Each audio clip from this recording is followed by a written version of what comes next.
¿cierto?, el tema de los procesos de significación y así, de alguna manera, ¿no es cierto?, lograr estas descripciones de la realidad, ¿no?, y cómo las culturas van formándose y conformándose, ¿no? Así, digamos, la idea es que nuestros juicios, nuestro pensamiento, no sea aventurado, ¿no es cierto?, así como juzgador sin un reconocimiento, ¿no? O, qué sé yo, por ahí poder abrir estas interrogantes siempre importantes, ¿no es cierto?, dentro de la cotidianidad. Y digo, por ejemplo, ¿por qué carajos todo el mundo se está riendo si esto no está chistoso, ¿no? Y poder explicar finalmente, porque la gente se ríe, porque la gente te hace una fila para ver la saga, digamos, la película 18 de los Rápidos y Furiosos, ¿no? Y contentísimos y diciendo que es la mejor película cuando son los ladrones, pero está todo bien a quien le gusta. Sin embargo, la idea de este acercamiento teórico era que ustedes logren explicar estos procesos de significación, ¿no es cierto? Y el segundo momento de la clase habíamos iniciado este repaso histórico, digamos, de las etapas que van marcando, ¿no es cierto?, el proceso civilizatorio en la humanidad.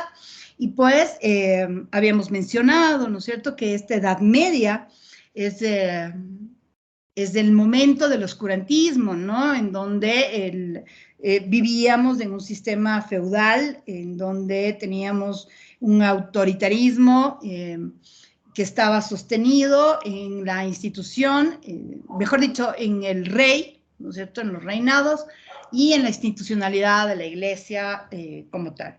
Habíamos explicado además que este periodo en la historia de la humanidad, pues es luego que cae el imperio greco-romano, ¿no es cierto?, tan importante, digamos, para la humanidad, me refiero en la idea o en las construcciones en relación al poder, por un lado, a la extensión también, y si miramos desde este momento, digamos, o desde cómo vamos acuñando la cultura y cómo vamos mirando, construyéndonos, pues vendría a ser, desde el pensamiento occidental, el inicio, ¿no es cierto? Los griegos es quienes nos dan el sentido, ¿no es cierto?, y nos explican mucho el entorno y las condiciones del mismo y al sujeto, y desarrollan esto que decimos filosofía, que es el cuidado de la vida.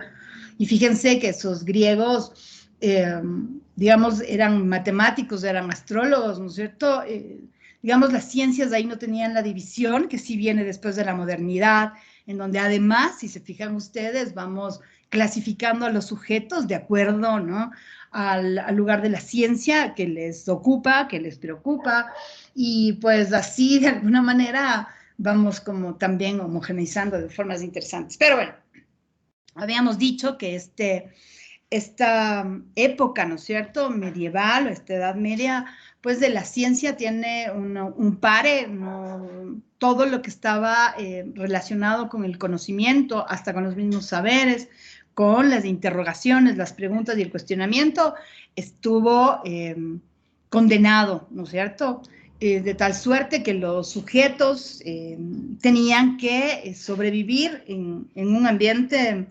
de barbarie, si quieren ustedes, ¿no es cierto?, de mucha violencia, donde incluso la cultura era un tema residual, es decir, no había una preocupación de la misma, ¿no? Fíjense que para ese momento, en esos siglos, pues los sujetos no éramos sujetos, ¿no? Como yo les explicaba la semana anterior, pues nosotros no éramos dueños de nuestras vidas, ¿no?, sino el rey.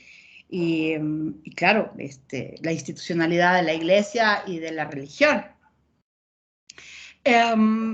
Siendo también importante, me parece que hasta ese momento habíamos llegado la semana anterior respecto a esta época medieval, que marcando el fin de esta era o de esta época, en tres pilares, digamos, o en tres condicionamientos. El primero es el fin de la Guerra de los 100 años, el segundo, la caída del Imperio Bizantino, y claro, esta fiebre negra o la fiebre bubónica, que finalmente termina, ¿no es cierto?, este oscurantismo o este momento medieval.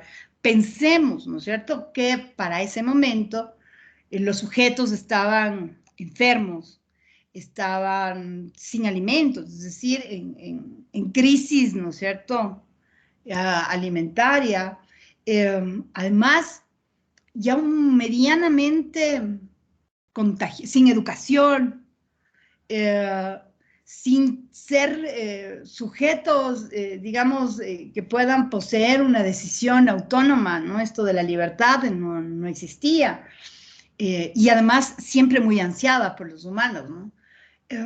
Pues claro, empieza a germinar en ese momento estas ideas del Renacimiento con unos pensadores franceses, los cuales, ¿no es cierto?, van haciéndolo de una manera bien interesante, porque lo hacen desde este sector campesino, ¿me entienden? Desde estos sujetos que no eran personas, empieza a despertar la idea de la libertad, la idea de la igualdad y la de la fraternidad, que si ustedes se fijan son los preceptos que van a marcar el siguiente momento, ¿no es cierto?, de la historia que está determinado por la Revolución Francesa.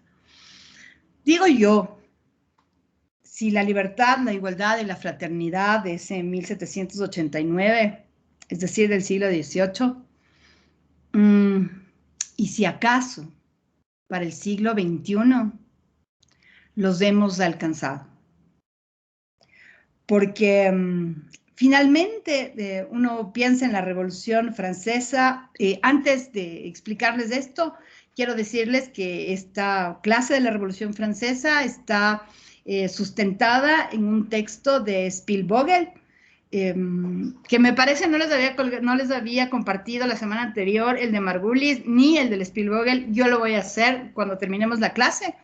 Voy a compartirles a ustedes estos dos textos, ¿sí? Pero siempre es importante que sepan de cuál es el texto base, ¿no es cierto?, para trabajar en un tema. Entonces, esta Revolución Francesa lo vamos a hacer desde Spielvogel, que de verdad es un pensador que trabaja este registro histórico sin un análisis y sin una complejidad social. ¿Me explico por qué? Porque no somos estudiantes de carreras sociales para darle una profundidad compleja, digamos. Sin embargo, lo explica de forma que sí nos permite acercarnos al registro histórico y sobre todo a tener cuestionamientos sobre el mismo, ¿ya? Entonces, en principio, la Revolución Francesa del 1789 surge en principio como un movimiento político, económico y social. Y fíjense ustedes la palabra movimiento, ¿cierto?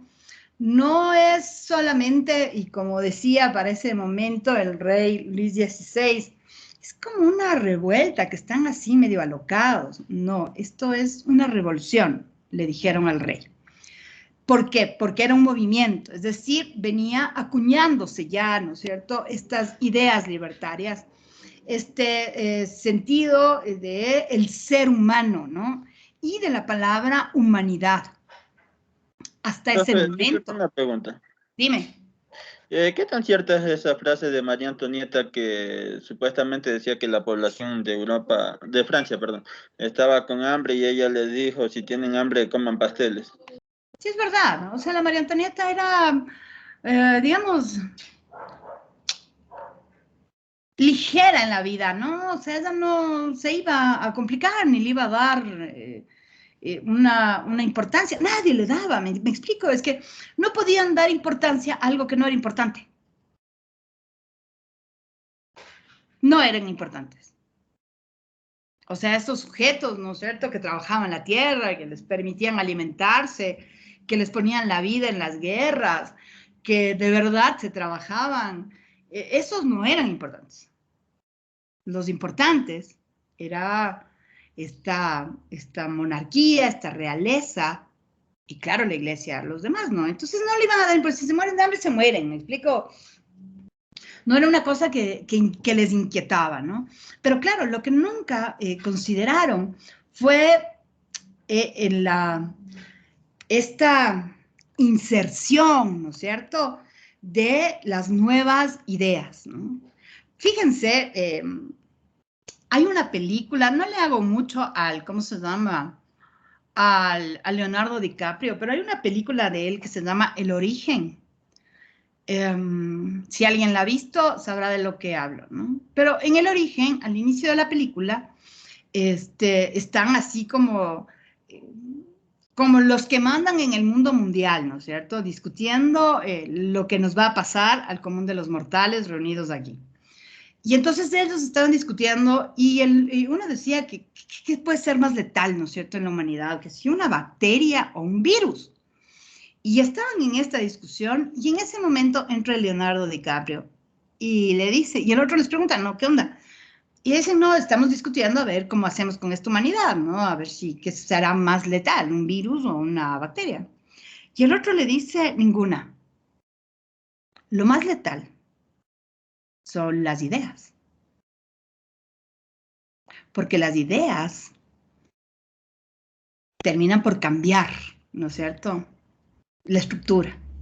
Terminan por rupturar, a veces con suerte destruir. La Revolución Francesa no alcanzó a tanto, pero con suerte destruir. Y es cierto, son las ideas, compañeros. Las ideas son peligrosas. Las ideas no vienen de la nada. Para que una idea pueda ser recreada, requieres conocimientos, saberes también. Pero es lo que finalmente te va a permitir una transformación y cambiarlo todo. Por eso es importante la universidad, por ejemplo, por las ideas. Entonces, de estas ideas, fíjense ustedes que fueron dichas, ¿no es cierto?, fueron expresadas en lo popular, o sea, en estos sujetos que a nadie les importaba, ¿no? Ahí fueron. No eran como discusiones de la élite, de los comerciantes, ¿no es cierto? Y ya que queden los otros y que los otros pongan los muertos. No, fue hecho desde estos sujetos, ¿no? Fíjense, por ejemplo, si hacemos una traspolación, aquí tenemos un problema tenaz respecto a acuñar conocimientos, saberes, ¿no es cierto?, en nuestra cultura, en esta patria. Digo, porque si vos te quieres comprar un libro, y lo menciono porque quiero comprarme un libro, hay un filósofo surcoreano bien interesante que se llama Byung-Chul Han, que es un nuevo, y claro, quería un par de textos que no había y que solamente había en una librería en Guayaquil, y que de verdad cada texto costaba como $45, ¿ya? Y yo digo, cuando yo estudiaba en Argentina, los libros se venden en el kiosco, o sea, así en la peatonal, en el kiosco. Si yo hacía, ¿no es cierto?, un cambio a mi país, un libro me costaba $2. Y el señor del kiosco te explicaba de lo que era el libro y cuál era la obra de ese teórico y lo que pretende el libro. ¿Me explico? Eso es importante. Entonces, previo a la Revolución Francesa, pues estas ideas, ¿no es cierto?, fueron así como expuestas desde la oralidad, desde en estos sujetos, ¿sí? Así estos sujetos, la revolución no se da así como de un día para el otro, no, queridos. Entonces, estos sujetos finalmente empiezan a considerar, ¿no?, su lugar en este mundo de personas. Y empiezan a hablarse, ¿no? O sea, yo tengo derecho a decidir, ¿sí?, si quiero sembrar papas o maíz. ¿Y qué voy a hacer con mi producción? Yo tengo derecho a decidir si voy o no a la guerra. Yo tengo derecho ¿no? O sea, yo tengo una casa, yo tengo una tierra. Ellos no tenían nada. No tenían nada, pero absolutamente nada. Y entonces empieza esto y ellos acuñan la idea, la van trabajando la idea y finalmente termina en un movimiento que en principio, ¿no es cierto?, antes de este famosísimo 14 de julio que es la toma de la Bastilla, antes de esto, pues ya daban muestras, ¿no es cierto?, este movimiento político, económico y social. Político, ¿por qué? Porque ya tenían ideas de ciudadanos, de derechos, de personas, ¿no? Económico, ¿por qué? Porque encontraban que a partir de su trabajo podían generar y ser dueños de aquello, ¿no? Y social, ¿por qué? Porque iban a ser considerados parte de algo que no eran, los animales tenían mayor valor, sin lugar a dudas. Bueno, entonces empiezan este movimiento a dar sus primeras señales, ¿no? Frente a aquello, la monarquía y la iglesia lo ve desde antes, porque es que sí, la iglesia es, ¿no? Ellos lo calculan desde antes. Tanto así que terminan dándole la espalda a la monarquía y se van al lado del pueblo después, del 14 de julio. Y terminan ahí, y además terminan abuenándose, amigándose con los verdaderos ganadores de esa Revolución Francesa que termina siendo la burguesía. Pero bueno, entonces, claro, la iglesia ya lo calcula, empieza a tomar distancia de la monarquía. Sin embargo, esta distancia era prudencial, ¿no? Y claro, el rey, Luis XVI, les dice en principio, a ver, bueno, ya, ustedes dicen que están siendo maltratados y que tienen no sé qué, vamos a hablar. Y les dan un espacio, ¿no es cierto? Entonces hacen como una suerte de asamblea. Hubieron algunas asambleas. Hacen una asamblea y les dicen, bueno, aquí van a tener ustedes un espacio. Así entonces se determinaba la participación, en la cual el rey y los suyos tenían un color, un lugar, voz y voto. También la iglesia tenía un color, un lugar y sus representantes. Y tenían una voz y un voto. Y sí, también había esto que decían pueblo. Tenían un color, que por cierto era el negro, un espacio y una voz. Pero adivinen qué, no tenían voto. Y entonces lo hablaron, lo dijeron, y esto no mejoraba. Otra vez se juntaron, lo hablaron, lo dijeron, lo conversaron, y esto no pasaba nada.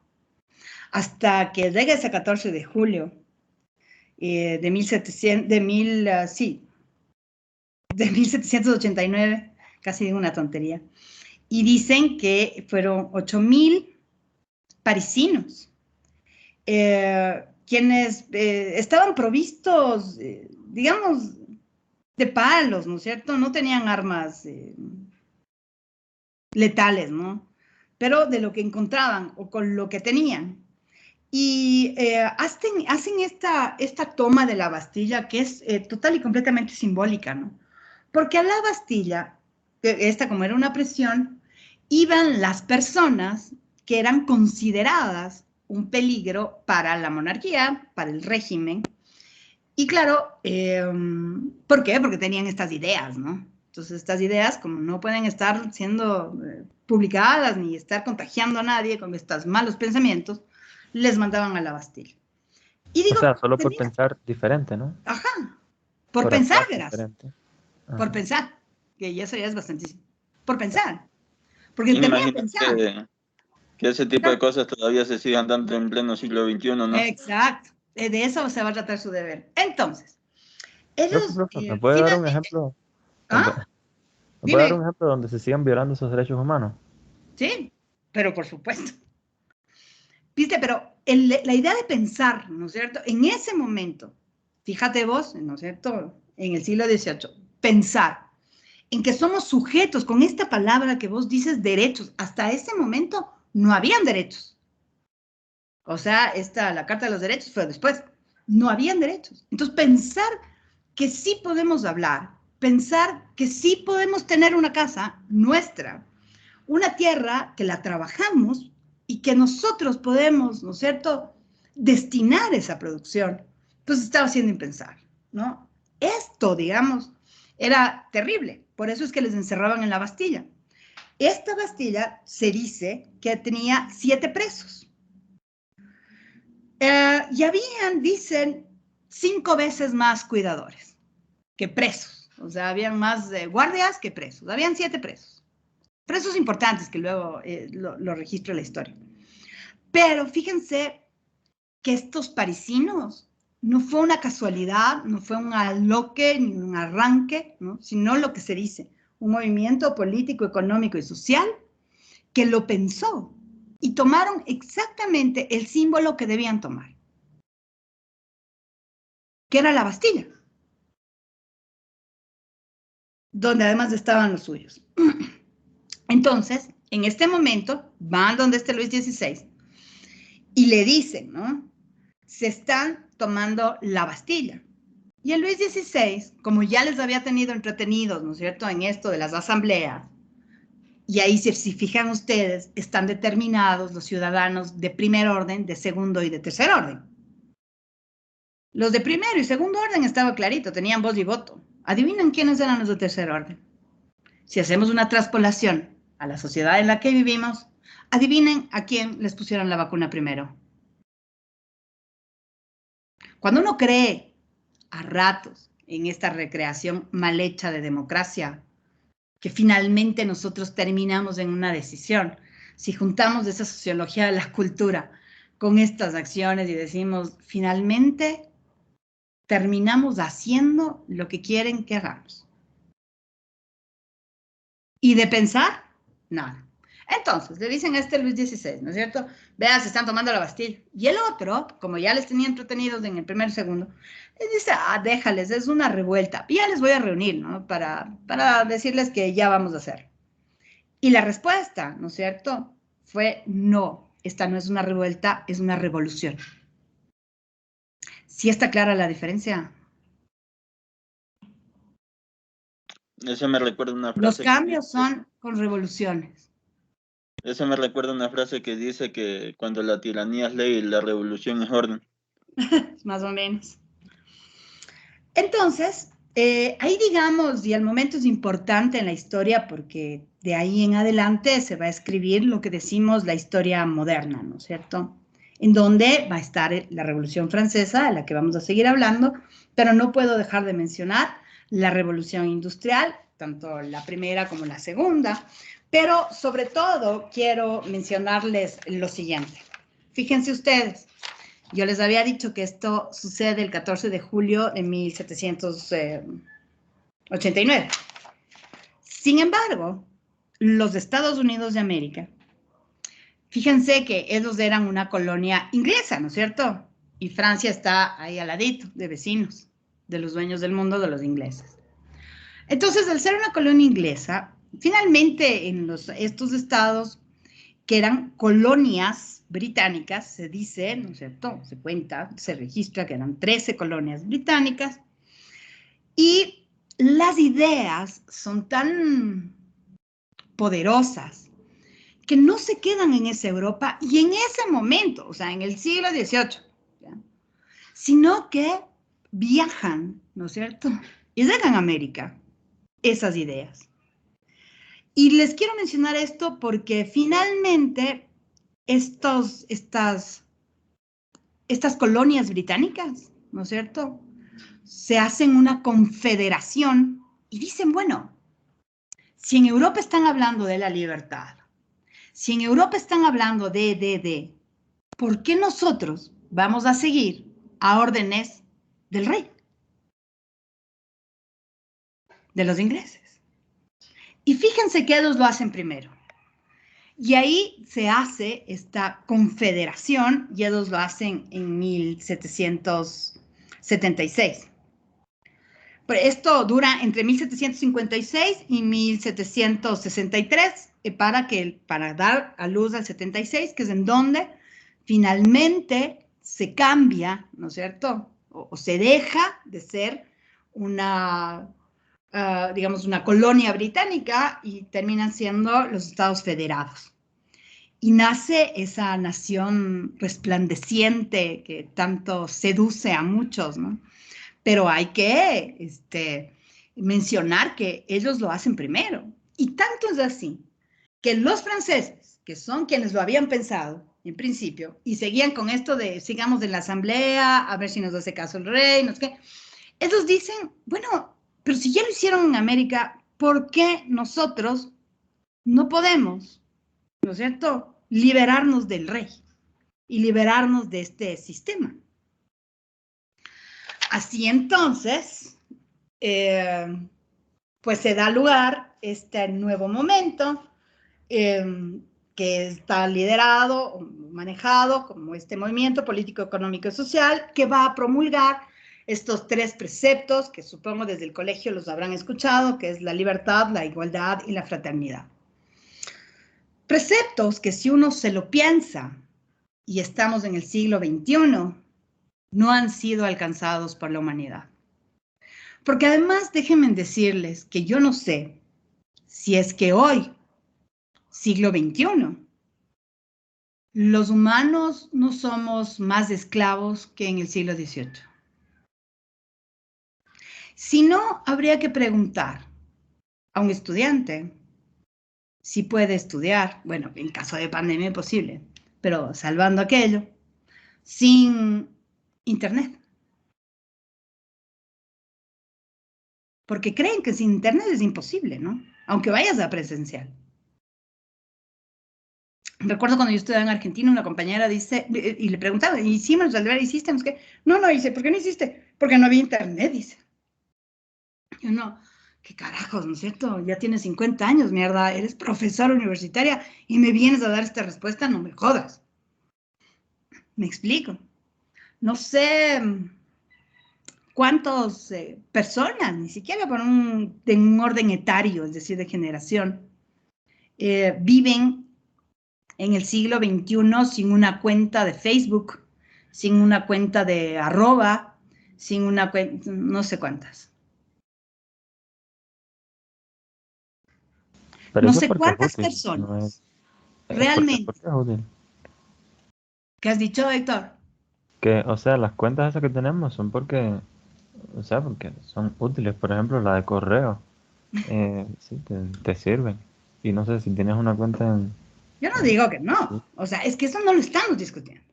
¿Cierto? Lo que yo les invito a pensar es si hoy, en el siglo XXI, realmente los seres humanos alcanzamos uno de los preceptos que da lugar a lo que decimos la historia moderna, que es la Revolución, ¿no es cierto?, francesa, que no es la más importante, de hecho, pero que los preceptos que la fundamentan y en donde se sustenta su paradigma han sido alcanzados hasta el siglo XXI, como por ejemplo la libertad.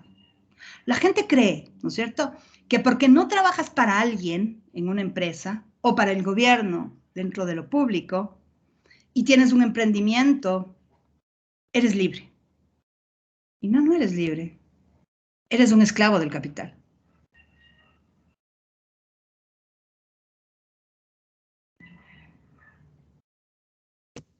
Es tu propio jefe. Pero tu jefe es el capital. Por lo tanto, no tienes ninguna libertad, trabajas 5 veces más, o sea, y no es tanto aquello, sino este sentido de una nueva forma de esclavitud. ¿Se han fijado cómo se tejen las relaciones afectivas hoy? Si pensamos en el siguiente precepto que es la igualdad, y vemos hoy, en el siglo XXI, que en un gobierno llegan unas vacunas en una pandemia y a la primera que vacuna es a la mamita del ministro, donde además, dicho sea de paso, no es que no tenga derecho, pero donde, dicho sea de paso, vive en un lugar en el cual se paga $2.500 al mes, que se entiende tiene mayores probabilidades de sobrevivir que un anciano que tiene que salir a vender los chupetes y los tabacos en la calle. Hay O sea, esa yo también, equidad yo en lo siquiera. personal, yo en lo personal me molesté cuando vi esa noticia porque se supone que en ese momento se estaban vacunando las personas de primera línea. En este caso, doctores, enfermeras, fuerzas armadas, policías, quienes estaban ahí en contacto con las Es justo personas lo que digo, enfermas. Javier. Es justo lo que digo. Hay ciudadanos, y claro que están vacunando los ciudadanos de primer orden. Los de segundo y los de tercer. Ya están vacunados los estudiantes de la Universidad de San Francisco. Hasta los papitos están vacunados. Quiero saber cuántos de ustedes están vacunados. Yo no. Yo tampoco. Gracias. Todo el 31, profe, ahí vamos. O sea, gracias, compañeros. ¿Qué igualdad? Ayer Y estaban fíjense vacunando ustedes, los esta hermosa palabra que es fraternidad. Díganme si el paradigma de la Revolución Francesa ha sido alcanzado 3 siglos después. Fraternidad, cuando hoy hay una filosofía, ¿no es cierto? Esto de autoestima, de cómo ser millonario, los 10 secretos del no sé cuánto, que de alguna forma te está diciendo que vos vayas primero siempre. Y que ningún comedido le va bien. Claro, el otro ya está en la casa, ¿y vos? Fregado. El otro sí se fue en el bus, y vos caminando. Como que el otro es vivo y uno es tonto. Y eso no es una fraternidad. Donde venden estos libritos de la vaca violeta, no culpes a la vaca, del ratón, de la tacita para... Esto, que lo único que nos deja, ¿no es cierto?, es la reafirmación de la individualidad.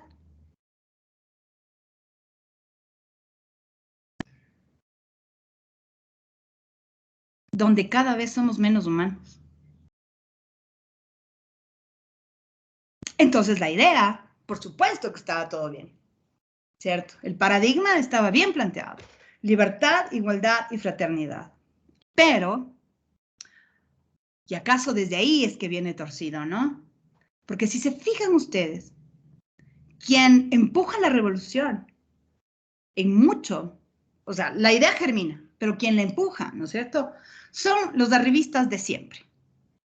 Los que sabían, así conocidos hoy como florindos, no mentira, los que conocían perfectamente que nunca jamás iban a ser parte de la realeza ni de la monarquía, no. Y tampoco estaban dispuestos a ser campesinos del pueblo. Y esos eran los burgueses, los comerciantes. Y lo apoyan y empujan la revolución por un sentido de conveniencia, porque era la única forma en la cual, o por la cual, iban a llegar al poder. Y ahí empieza lo que ustedes conocen como neoliberalismo. Tan confundidos estuvieron los franceses, que muy poco tiempo después, no aparece un rey, sino un emperador, pues. Y ahí está uno de los estrategas más brutales que ha tenido la historia de la humanidad. El señor Napoleón Bonaparte.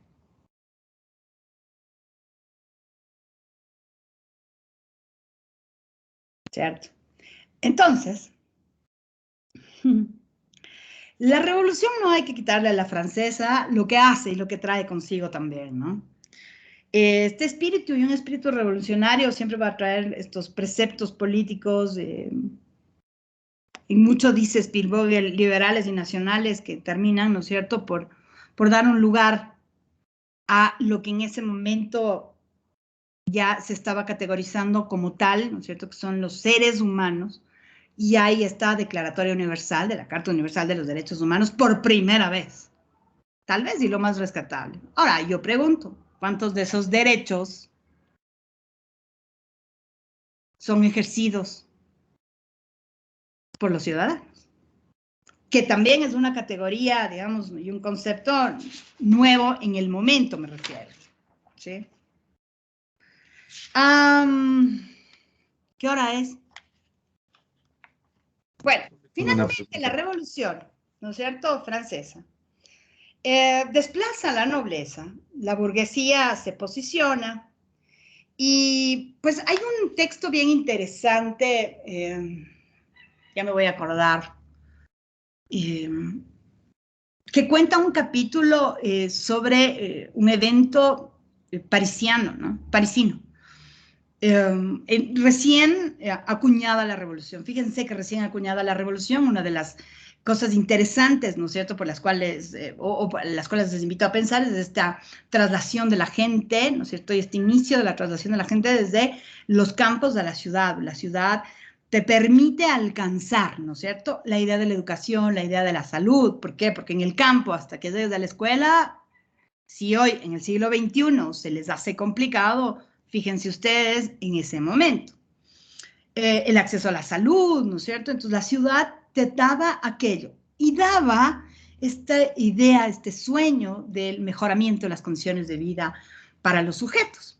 Entonces las personas, y claro, en ese momento los hombres, empiezan a migrar a la ciudad. Y claro, como ya hay otro manejo, ¿no es cierto?, otro funcionamiento en la sociedad, empiezan estas primeras fábricas, ¿no? Y cuentan la historia, esta se llama La Noche de los Gatos, ¿no? Este episodio de esta Francia y de este país. Entonces cuentan que la gente llegaba y claro, no tenían dónde vivir, entonces pilísimas los dueños de las fábricas, estos comerciantes, ¿no es cierto? Lo que hicieron fue como adecuar cualquier parte para que ahí no se vayan amontonando y duerman cuando ya sea de dormir. Pero claro, pues resulta que había una gata, una gata realmente, que no les dejaba dormir, ¿ya? Y no les dejaba dormir, y no les dejaba dormir a un grupo de campesinos que estaban trabajando en una fábrica, y entonces ya saben que en todo lugar empiezan como a jerarquizarse, entonces habían como los ayudantes, el ayudante del ayudante y el maestro, ya más o menos. Y a los que estaban en el más bajo rango, finalmente les comisionan para que vaya a hablar con el dueño de la fábrica y les diga que por favor haga algo con ese gato que no les deja dormir.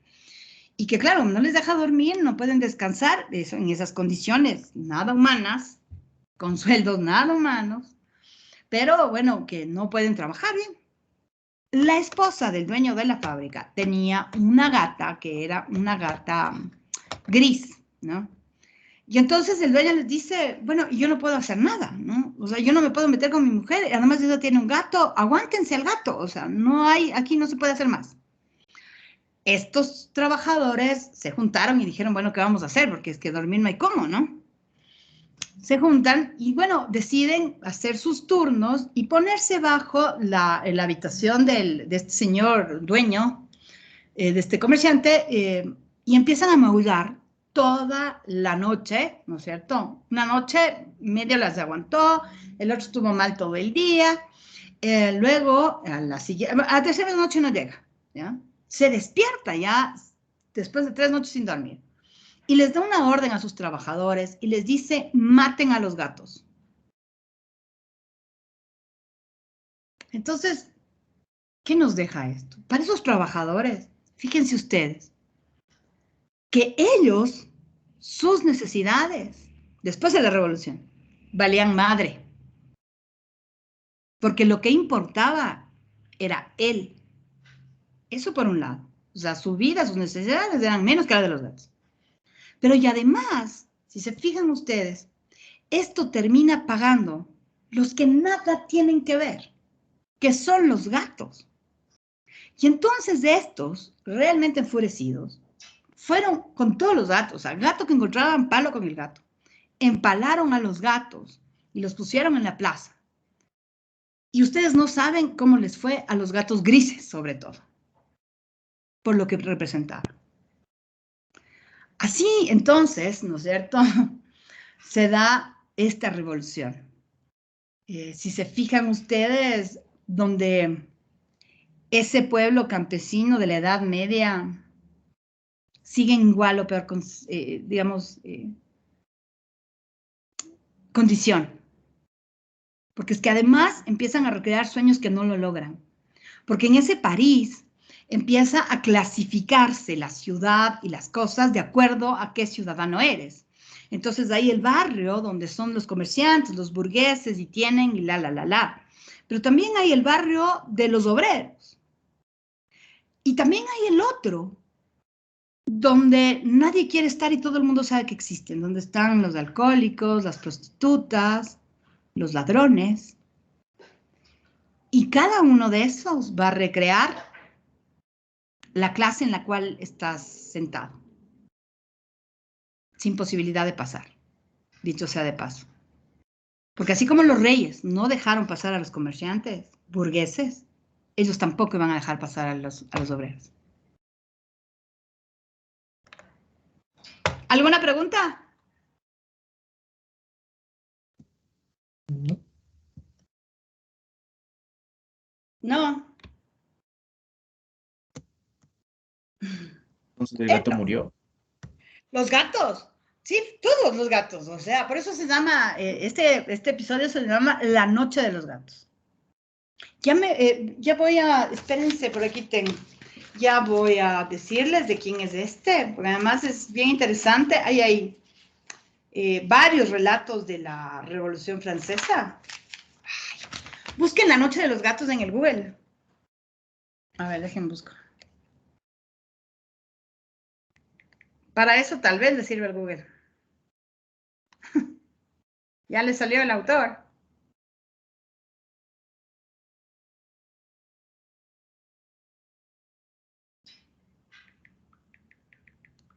Le salió.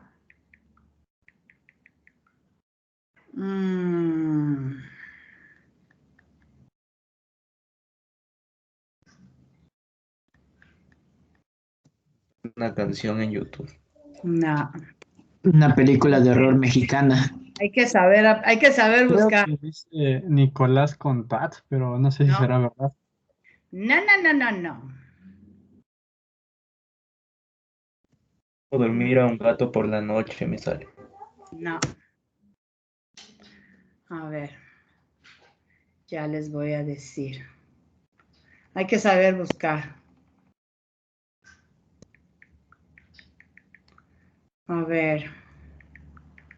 Si no, sale cualquier Robert cosa. Darton. Robert Darton. ¡Ah, de Darton! Robert Eso, Dalton, gracias. sí. De Darton. Ese sí es. Ahí está, ¿cierto? Además, Darton es interesante porque te va a contar la historia desde una mirada social como la que estoy haciendo ahora, ¿viste? O sea, no desde ese registro así como súper frío, ¿no? Que supone ser la historia, ¿no? Sino más bien es una historia mucho más social, es decir, saber qué pasaba ahí. ¿Sí? Dicho esto, entonces, ¿qué es lo que van a hacer? Se van a juntar en sus grupos, ¿no es cierto? Y de alguna manera, no de alguna manera, ¿y qué van a hacer? Van a explicar. Bueno, ya lo hemos discutido aquí, si los preceptos de la Revolución Francesa, que es la libertad, la equidad y la fraternidad, se cumplieron en el momento, si sí o si no, ¿por qué? ¿No es cierto? Ya les he contado dónde están los textos en los que se fundamenta esta clase, pueden usar al mismo Darton, al Spielvogel. Así explican si lo lograron o no, por qué, y hacen una traspolación al siglo XXI en términos similares a los que yo he hecho sobre fraternidad, igualdad y libertad. Yo, por ejemplo, usé la educación, ¿no es cierto?, por ahí, usé el tema económico para ejemplificar, ¿no es cierto? Ustedes están en la libertad de usar cualquier espacio. ¿Sí? Profe, ¿podría repetir el deber, por favor? Claro que sí. Se juntan en sus grupos y van a explicar si se cumplieron o no los preceptos de fraternidad, igualdad, libertad de la Revolución Francesa en ese 1789, si se cumplieron o no ahí, los explican, los recrean, el sí o el no lo explican. Si se cumplieron por esto y lo ejemplifican, lo contextualizan, o no se cumplieron, ¿no es cierto?, por esto lo ejemplifican y lo explican. Y hacen una traspolación de esos mismos preceptos del siglo XVIII al siglo XXI.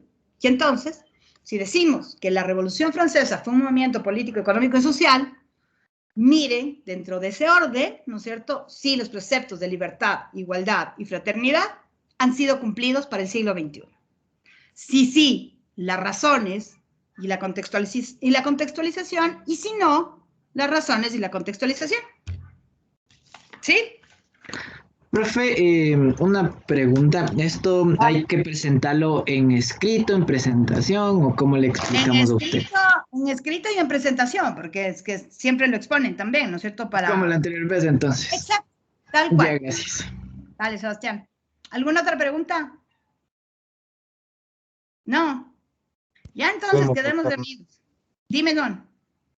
Podemos basarnos en cualquier tema, así como usted escogió lo económico, ¿verdad? Sí, por supuesto. Ya. Gracias, profe. El género es interesante, por ejemplo. Ya, chicos, pórtense mal, chévere clase. Les dejo un abrazo. Pórtense mal para que esto valga la pena. Gracias a todos. De una, profe, ya nos portamos Como mal. dicen por ahí. Ya se fue. Adiós. Chao, chicos. Oh, profe, cuídese.